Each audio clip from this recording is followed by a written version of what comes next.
Selamat siang teman-teman. Saya akan membahas di pendapat Joseph ini yang bahas viral. Fokusnya satu aja, karena ya kalau bahas yang lain suka bercabang pikiran, rada sedikit bercabang. Saya akan bahas bagaimana privilege Gibran sama dan apa itu umum, dan sedikit mendekat bahas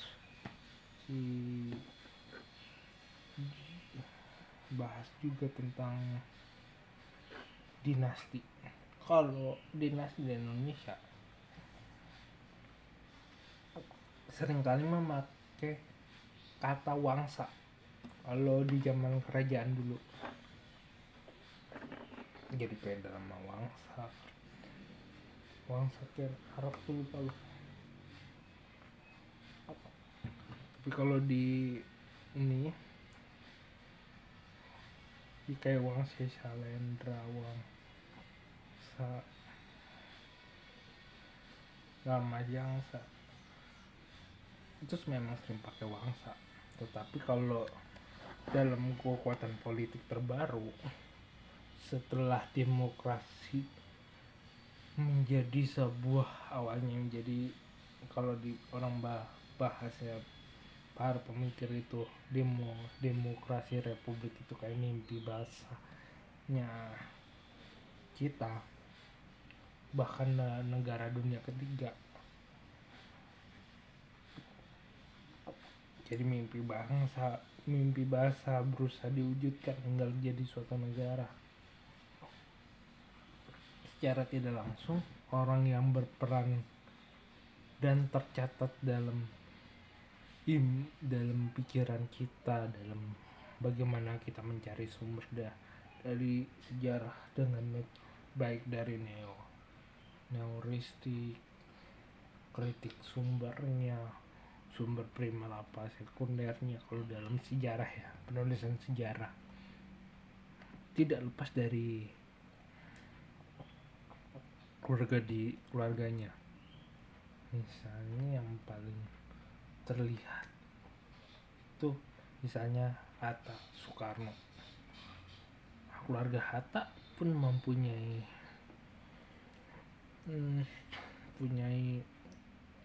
posisi dalam sejarah kita. Tetapi apakah dia politik dinasti?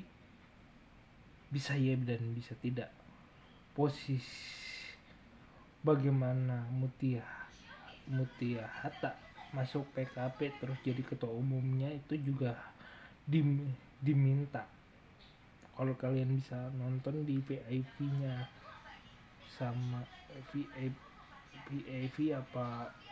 VIP-nya Mutia Hatta juga pernah bilang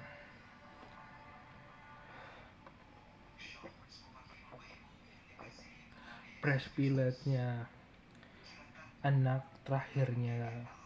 bungsunya Muhammad Hatta juga dapat privilege waktu masuk Gerindra. Dan apa itu salah, antara salah dan benar. Misalnya karena anaknya ketiga itu mungkin punya dukungan di masyarakat diaspora di luar negeri, jadi ada sisi timbal baliknya secara politik, baik secara politik maupun dari sisi masyarakatnya. Dan itu menurutku tidak salah kalau memanfaatkan privilege seperti itu. Bahkan seorang Kaisang, jalan bisnisnya lebih terbuka setelah dia menjadi anak presidennya. Gak salah-salah amat sih bagiku, karena kita gak bisa lepas dari siapa keluarga kita, siapa bapak kita, siapa kakek kita, siapa ini kita. Karena itu secara tidak langsung kalau orang Batak, kayak saya itu sudah tertulis marganya siapa kakek saya jelas. bahkan kalau dikumpulin dari akte kok kartu keluarga udah jelas itu, nggak ada yang bisa dibantah. Tapi kenapa privilege dimasalahkan? Privilege dimasalahkan bagiku karena ada yang merasa itu tidak adil. Tidak adilnya kenapa? Karena kenapa seorang anak pejabat jalannya lebih mudah dibandingin anaknya si misalnya tukang pengusaha kayu atau petani, jalannya kalau secara politik maupun secara bisnis akan lebih terjal. Secara tidak langsung bisa ada dua orang anak yang nggak yang bisa benar-benar memanfaatkan privilege dengan baik, dan yang tidak, yang cuma numpang namanya doang. Tapi privilege mau di cara manapun, privilege akan selalu ada. Privilege bisa dari keluarga, bisa dari siapa yang membawa kita ke dalam sebuah industri. Privilege bahkan bisa muncul dari drop out kita, karena drop outnya Harvard yang dicanang Bill Gates itu pasti beda dengan privilege-nya anak lulusan terbaik UNY. Kalau di kampus saya UNY, orang lebih akan terkadang orang akan menghargai privilege drop out-nya Harvard dibandingin lulusan terbaik dari universitas dalam negeri. Dan itu tidak salah. Bahkan seorang Opung Luhut yang sering kita katai Lord lah, atau menteri dari segala menteri segala urusan, dia pernah memberikan privilege untuk anak bungsunya Mary buruh panjaitan. Saya bilang Kak Mary, saya lebih suka bilang Kak Mary karena dia lebih tua dari saya beberapa bulan. Privilege-nya apa? Kalian bisa cari Opung Luhut itu nulis sebuah surat cinta buat anaknya. Itu kalau nggak salah ada di Merdeka.com. Dia anaknya itu masuk UI jurusan sejarah.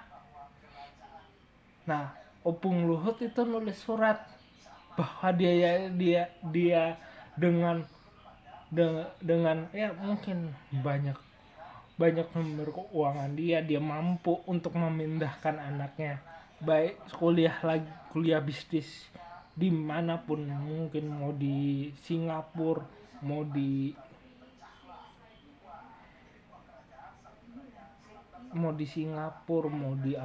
Amerika, Australia.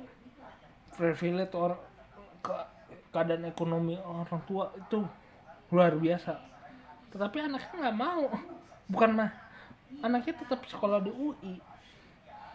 Nah, bagi Opung Luhut dulunya dia cukup tidak nyaman anaknya sekolah di jurusan sejarah, tetapi anaknya lebih memilih sekolah di UI. Ya memang bagiku ya UI pun sebenarnya privilege, tetapi kalau mengutip katanya Chef Juna, terkadang hidup tergantung perspektif dan persepsi yang kita ambil. Artinya politik dinasti bisa menjadi sesuatu keuntungan, tapi bisa jadi suatu tekanan.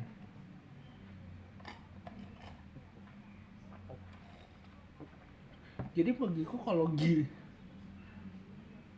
Mas Gibran mau menggunakan kata privilege untuk menekan balik lawan-lawan politiknya, enggak, bagiku mudah saja menggunakan beberapa kutipannya. Misalnya kalau kita sering menggunakan pengadaan wayang bahwa ya dalam pewayangan pun Adipati Karna pun atau Basukarna pun juga dalam beberapa jam, dalam sekejap pun menjadi Raja Angga dari penetapan Duryodhana. Dan Adipati Karna membuktikan dirinya untuk diakui seperti yang dituliskan Gunawan Muhammad di catatan pinggirnya. Kenapa harusnya si Gibran bisa menggunakan itu? Dan itu menurutku bisa tekanan dahsyat sih. Ataupun mengatakan bahwasanya dalam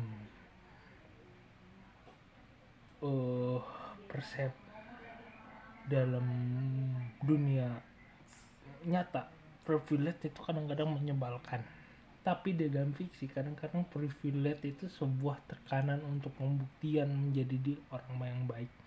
Privilege fiksi mana yang bisa kita ambil? Jin Yong dengan memandang privilege-nya, Zhang Wuji nya pedang langit dan golok pembunuh naga. Kalau Gibran mau, dia bisa menggunakan kata privilege di kesan privilege dalam sosoknya Zhang Wuji untuk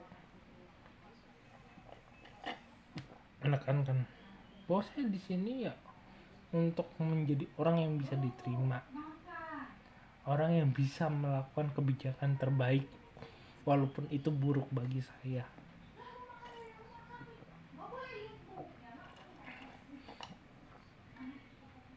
Bahkan mengangkat dirinya dalam beberapa jam pun bisa dilakukan fiksi. Tapi kenapa begitu dunia nyata bisa dilakukan beberapa jam doang, kalian banyak tekanan politik terhadap saya? Walaupun masyarakat dan dunia politik sering mengutipnya fiksi itu sendiri.